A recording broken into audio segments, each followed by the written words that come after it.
Salut triple d'horreur! L'été est finalement à nos portes, pis vous savez qu'est-ce que ça veut dire, hein? Que c'est le temps d'aller à la plage pour se faire chauffer à Quinn? Non, bien sûr que non! Ça veut dire que c'est le temps de regarder des films d'horreur qui se passent en été. L'an passé, j'en ai fait un top 10, puis j'ai décidé de répéter l'expérience cette année. Donc les films de camp de vacances, plage et road trip vont être à l'honneur.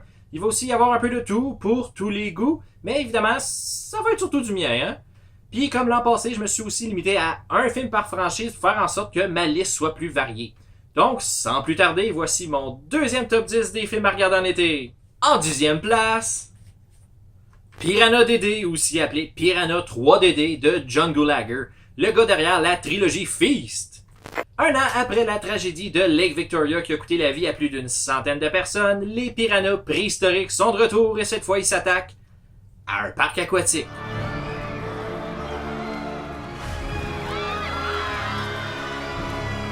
Qu'est-ce qu'on fait l'été quand on n'a pas accès à une plage? On va au parc aquatique. Si jamais votre plus grande peur c'était de vous baigner dans de l'urine de centaines de personnes inconnues, Piranha DD va vous donner une autre raison d'éviter les piscines publiques. Ce film-là est une grosse joke, mais j'ai vraiment eu du fun à le regarder. C'est le genre de film qu'il faut clairement pas prendre au sérieux, puis où c'est mieux de mettre son cerveau à off.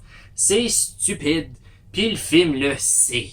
Juste pour que vous puissiez comprendre à quel point c'est niaiseux, à un certain moment dans le film, il y a une fille qui, en se baignant nue dans un lac, a un bébé piranha qui lui rentre dans le vagin.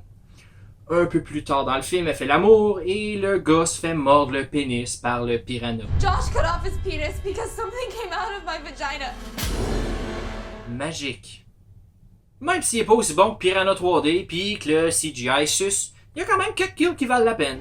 David! David, get away from that thing! Mom, it's okay. You're slow on land. Malheureusement, il est pas aussi gore que le premier, mais si vous voulez voir des seins, là par exemple, vous allez être servi. Il y en a beaucoup. Il y en a tellement que je pense que j'ai atteint mon quota pour le reste de l'été. Ok, peut-être pas à ce point-là, disons plus pour le reste du mois. En 9e position, All the Boys Love Mandy Lane. Une gang d'ados populaires invite Mandy Lane, une fille que tous les gars convoitent, jouée par la magnifique Amber Heard, à venir passer un week-end dans un ranch pour fêter la fin de l'année scolaire. L'alcool, la drogue et le sexe sont évidemment au rendez-vous, mais un invité surprise vient casser le party et nos fêtards se mettent à disparaître mystérieusement un par un.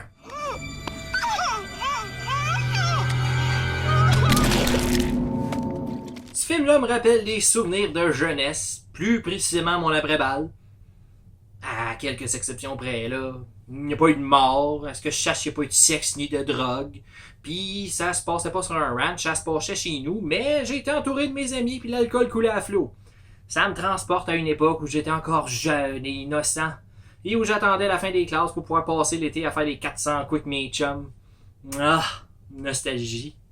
All the Boys Love Mandy Lane est un bon petit slasher pour ados très bien réalisé qui, surprenamment, prend parfois les airs de films Grindhouse des années 70 avec ses plans larges, ses zoom-in, ses couleurs chaudes puis son manque quasi total de technologie. On pourrait presque croire qu'il a été tourné dans ces années-là. Mais non, il est sorti en 2006. Fun fact, la maison où a été tourné le film a déjà appartenu à la famille d'Hilary Duff et serait supposément hantée. Une petite fille est morte asphyxiée dans une des chambres au 2e étage et à ce qui paraît, on l'aurait aperçue vêtue d'une robe blanche lors d'un tournage nocturne. En plus, des rires d'enfants auraient été aussi entendus et ce, même si aucun enfant se trouvait sur le plateau. Pour la 8e place, j'ai décidé d'y aller un peu différemment puis j'ai choisi le segment de Raft de Creepshow 2. Une bande d'adolescents partis faire une virée au bord d'un lac pensant fumer du pot, se baigner puis s'envoyer en l'air, se retrouvent coincés sur une plateforme en bois au milieu du lac entourés par une masse visqueuse qui semble avoir développé un goût pour la chair humaine.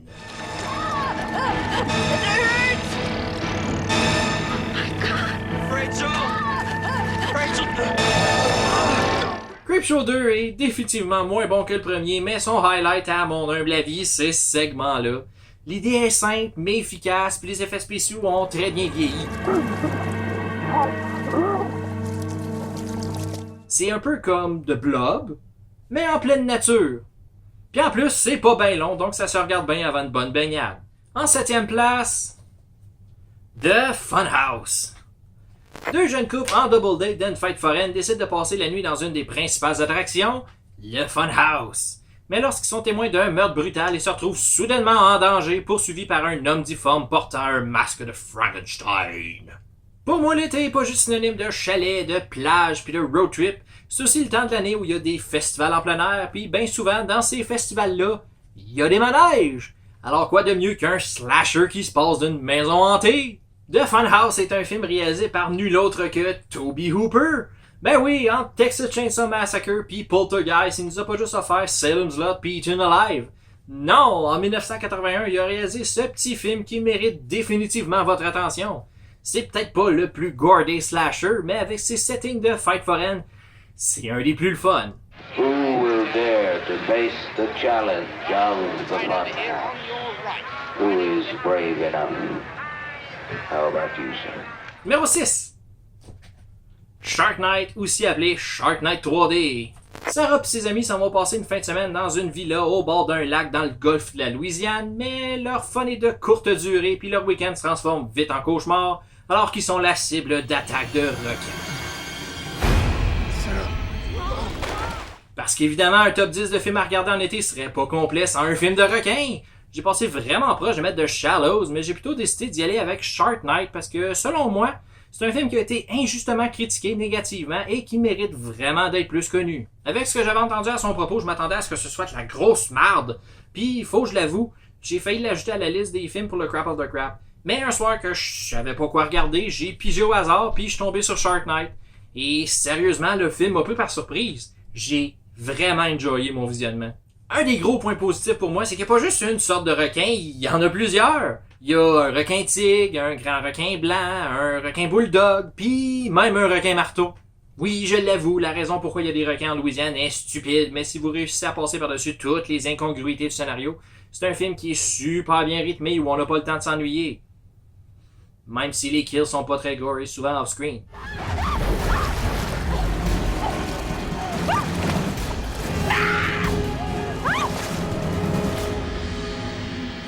Mais overall, dans l'ensemble, c'est assez satisfaisant. Puis la cerise sur le sundae dans tout ça, les filles passent la majorité du film en bikini. Ah, puis c'est réalisé par David R. Ellis qui, 5 ans avant Shark Night, nous avait offert le solide Snakes on a Plane. On pourrait donc pas demander mieux. En 5e position, The Lost Boys de Joel Schumacher. Ah, la Californie, le soleil, la plage, l'air salin de l'océan. Les vampires. Après être déménagés avec leur mère dans la ville de Santa Carla en Californie, deux frères, Sam et Michael Emerson, découvrent que la région est en fait un paradis pour les vampires alors qu'ils sont tourmentés par une bande de motards aux dents longues. Sorti en 1987 et mettant en vedette Corey Haim, Jason Patric, Corey Feldman puis Kiefer Sutherland, The Lost Boys est un des meilleurs films de la filmographie de Joel Schumacher puis un excellent film de vampires. Avec celui-ci, Schumacher a réussi à rendre les suceurs de sang cool et au goût du jour. Out les vampires suaves à l'allure de croque-mort, in les vampires badass au look rappelant celui des vieux groupes rock. Dans ce temps-là, ça avait l'air de fun d'être une créature de la nuit. You'll never grow old, Michael.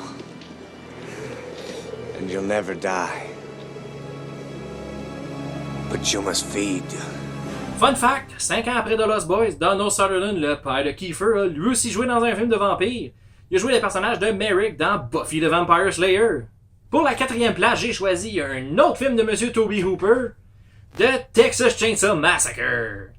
Une gang d'ados un peu hippies en road trip dans le fin fond du Texas devient la proie d'une famille de psychopathes cannibales. Y a pas grand chose que je pourrais dire à propos de ce film-là qui a pas déjà été dit, mais je vais au moins en parler un peu. Sorti en 1974, la même année que Black Christmas, The Texas Chainsaw Massacre nous a introduit un des personnages les plus marquants du cinéma d'horreur, Leatherface.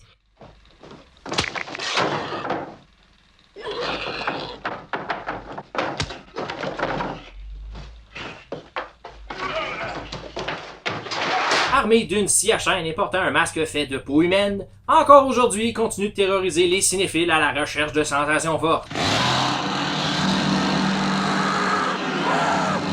Mais même si le film est pas très gore et qu'il n'y a pas tant de massacres que ça à tronçonneuse, The Texas Chainsaw Massacre compense avec une ambiance malsaine et très malaisante. C'est pas pour rien que le film est devenu culte. La fameuse scène du souper fait définitivement partie des grands moments du cinéma d'horreur. Et du cinéma point. La preuve, on y a rendu hommage dans Resident Evil 7. Who are all you people? Where's Mia? C'est le film parfait à écouter un soir de canicule parce que câlisse qui a l'air de faire chaud dans ce film-là, c'est débile. Numéro 3. The Final Girls. Max, une jeune femme qui a de la misère à se remettre de la mort de sa mère, une célèbre Scream Queen des années 80, se retrouve plongée dans l'univers du film le plus populaire de sa filmographie, Camp Bloodbath, un slasher à la Friday the 13th. Avec ses amis puis les personnages du film, elle va devoir combattre Billy Murphy, un tueur armé d'une machette et tenter de survivre jusqu'au générique, en espérant ainsi pouvoir sortir de la pellicule. Sorti en 2015 et mettant en vedette Tessa Farmiga, Malin Ackerman, Adam Devine et Thomas Middleditch, The Final Girls est l'hommage parfait au slasher des 80s. Ok, peut-être pas parfait, le film manque de gore et de sang, mais oh my god que c'est le fun! Sérieusement, j'adore ce film-là. C'est un hommage en plus d'être une parodie, mais c'est tellement bien fait puis tellement bien pensé. Le film rit des clichés des slashers, mais s'en sert aussi pour faire avancer l'histoire. Il fait pas juste pointer tous les stéréotypes qui existent à propos de ces films-là. Il joue avec, puis ça met le scénario dans des directions qu'on se serait pas nécessairement attendu. Anyway, this smoking hot girl called Paula, she arrives in the next reel. She's the final girl. All we gotta do is stick with her, and we're gonna have the best seats in the house. Trust me, this last battle will blow your mind. C'est une excellente comédie, puis le film parfait à regarder avec des amis un soir de pluie. Il va mettre du soleil dans votre journée, puis vous étamper un gros sourire d'en face.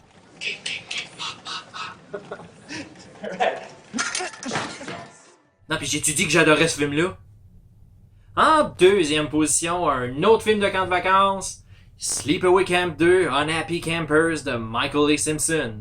Attention, si vous avez toujours pas vu le premier Sleepaway Camp, skippez cette partie du vidéo parce que, pour résumer le deuxième, j'ai malheureusement pas le choix de spoiler le premier.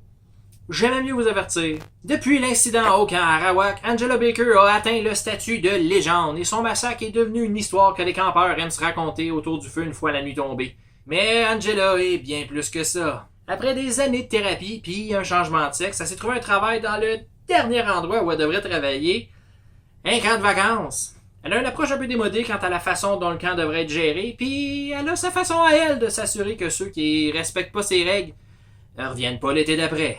What are you looking for? A gun? No? A drill.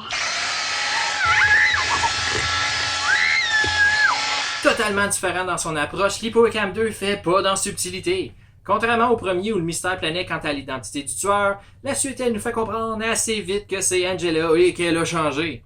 Ses années de thérapie l'ont transformée et elle qui parlait à peine a maintenant de la misère à la fermer. I used to be shy. I'd never talk to anyone. You? Now you can't get me to shut up. En plus, elle fait même des jokes quand elle punit ceux qu'elle considère comme des mauvais campeurs. Et côté punition, c'est assez satisfaisant dans l'ensemble. De l'immolation à la décapitation, Angela manque pas d'originalité quand vient le temps de tuer. Say no to drugs.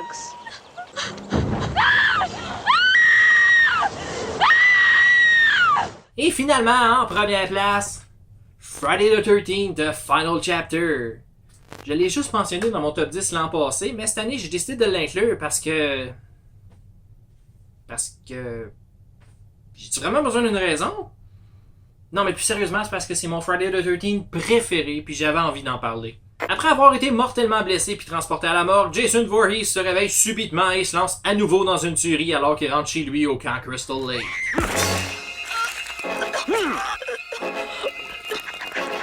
Sorti en 1984, réalisé par Joseph Zito, le réalisateur de The Prowler, et mettant en vedette Corey Feldman, Crispin Glover et des effets spéciaux par Tom Savini, The Final Chapter aurait été la fin parfaite pour la série Friday the 13th. Mais on n'aurait pas eu droit à Jason Lives, et The New Blood qui lui nous introduit au Jason joué par Ken Hodder. Dans le fond, une chance, c'est pas le dernier, hein? Mais évidemment, la raison pourquoi on regarde des Friday the 13th, c'est pour voir des adolescents se faire mutiler par Jason Voorhees. Puis avec ce film-là, on est servi. C'est rempli de kills mémorables. Ted, where the hell's corkscrew?